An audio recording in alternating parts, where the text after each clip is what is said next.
here on Robin Hood Radio, we have a nice arrangement with the Foundation for Community Health, where we set up interviews with organizations that they're involved with.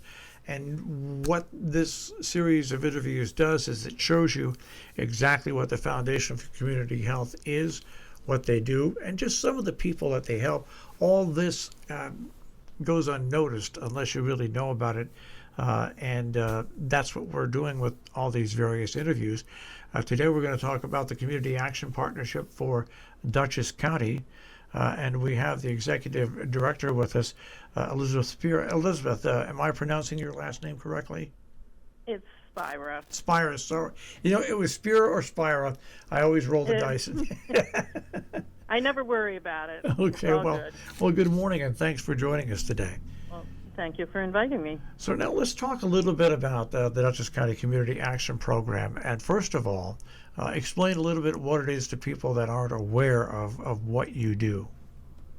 Well, Community Action Partnership is established in 1965, and we are the designated anti-poverty agency, which sounds daunting, and I guess in some ways it is. We have a specific focus on helping low-income families and individuals become more economically self-sufficient. So we have programs that are designed to meet emergency needs, and we have programs that are designed to help people move towards employment and other skill sets that would help them gain more economic financial viability.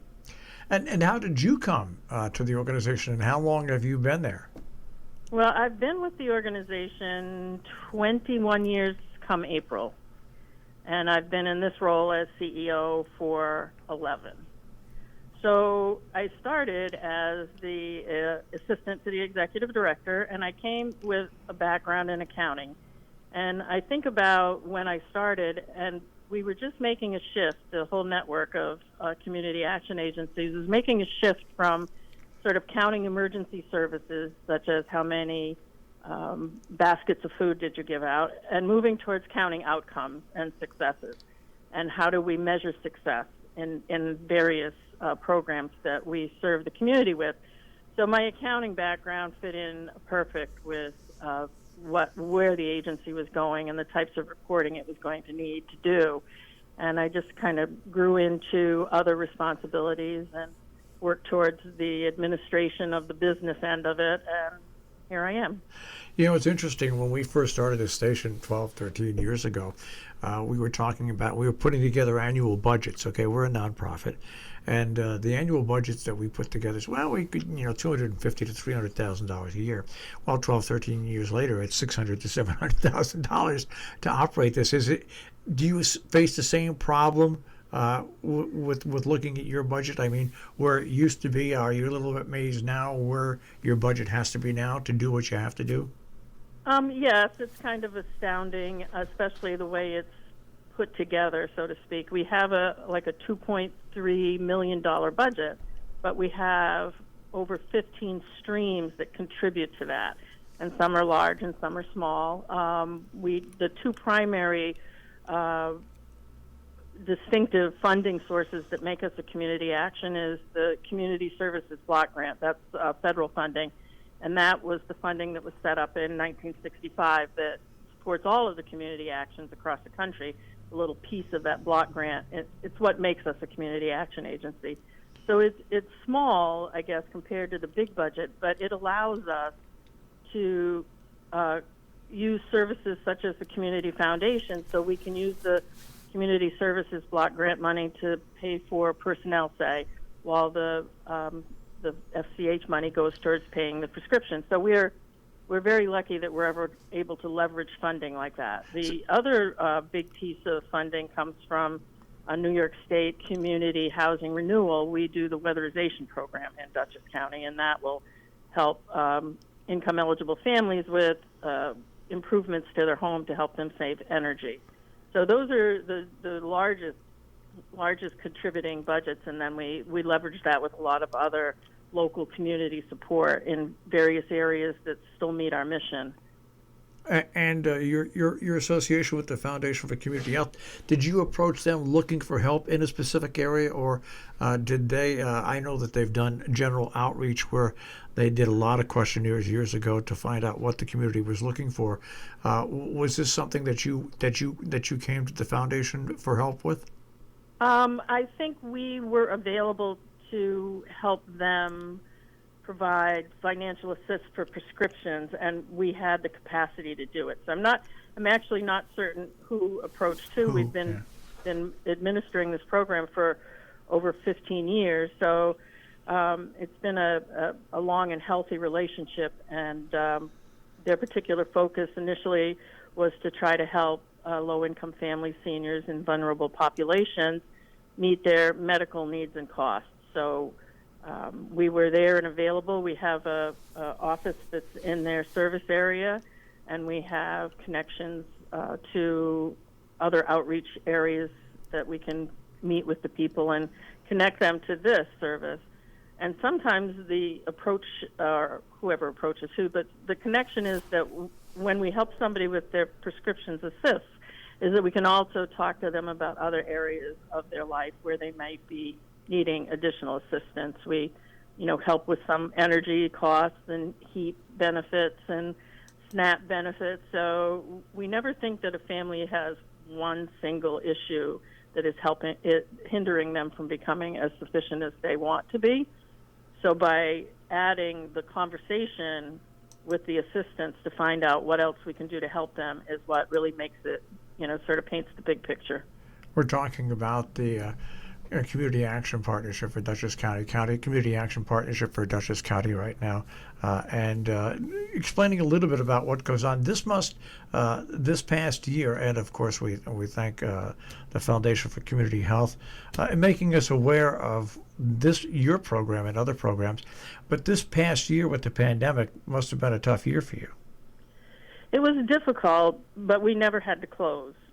We were able, sort of administrative personnel was able to work remotely, and we were able to put a lot of protective equipment in place and policies and procedures so that we were still open and able to meet the most emergent needs in the community. So I'm happy to say that we were able to stay in place and help, and that we didn't have to lay off any of our personnel.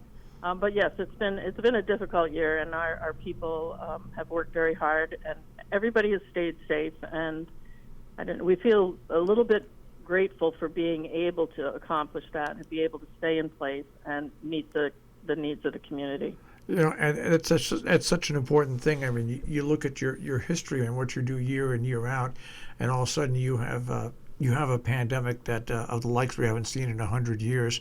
And not only do you have to get through that safely, but also at the same time, you still have to look forward, plan ahead for different projects for the coming year as well in budgeting. We're looking at how do we come out of this pandemic, and what are going to be our most needed services in the community. Everybody is hearing a lot about rents. People have been not had to pay their rents for quite some time if they don't have the finances. And when that changes, when that lifts, it's going to be a real issue for many families. And we're looking at how we can help bring people back to normalcy when we can. It's a convoluted process simply because there is no direct answer as to when it's going to end or how it's going to end. And when you look at renting and you look at people that need your help, the three basic things that they need help on is their health, their food, and a place to live. And those are all things that are drastically affected by what happened in the past year. Yes. I just can't imagine trying to. I talk about this with the hospitals when we do interviews. It's a tough thing to try to peel back the onion and choose the right path when you really don't know, because there's so many different things out ahead of you. So what do you think the future is ahead for the next year for you? I mean, increasing more awareness for people is. Are you generally well known, or do you need more publicity so more people know about the services that you offer to Dutchess County? Well, I I have to say that I think that we need more publicity. Yeah. As I said, we've been around since 1965, and we can still run into people that say, "Who are you and what do you do?" Maybe it's because we just keep doing, what needs to be done, and we aren't, we're just doing the work. Boots on the ground and doing the work. So, publicity is always great. Kind of sharing the results that come around because of the services that are provided and the great partners we have in the communities that help us be able to provide those services. So, I see that as always as a need, but I'm kind of looking at making sure that we listen to the people that we serve and that we're aware of what their most emergent needs are going to be. I don't see people hiring back at the level they did before, so even folks who are laid off may be looking to make a change in their goals, and so we need to be ready to talk to them about what the options are. Well, if people want more information on the web, it's dutchesscap.org. That's dutchesscap.org. If you are on Facebook, they are on Facebook, Dutchess County Community Action Partnership. Dutchess County Community Action Partnership. Elizabeth, thanks for taking a few minutes and joining us today, and keep up the great work, and keep us informed about new and different options and programs that you're offering to people in Dutchess County.